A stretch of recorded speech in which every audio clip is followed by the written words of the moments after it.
തലയൊന്ന് ആട്ടം എങ്ങനെങ്കിലും മുമ്പോട്ട് പുറമോട്ട് ആട്ടുമ്പോൾ ഇത്ര വലിയ തലയുണ്ട് അറിയാൻ തരും.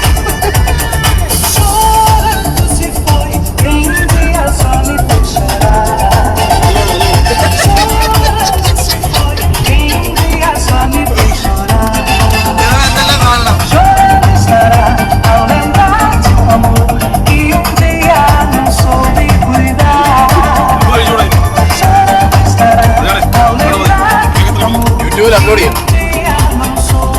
അതങ്ങനെയാണെങ്കിൽ ഞാൻ ഇന്നൊരു വീഡിയോ കാണിച്ചു തരാം. ആ വീഡിയോ കണ്ടിട്ട് നിങ്ങൾ പറഞ്ഞാൽ യൂട്യൂബിൽ എങ്ങനെ ഉണ്ടെന്നുള്ളത്. 1.5 ലക്ഷം 2 ലക്ഷം വീഡിയോ ഉണ്ട്.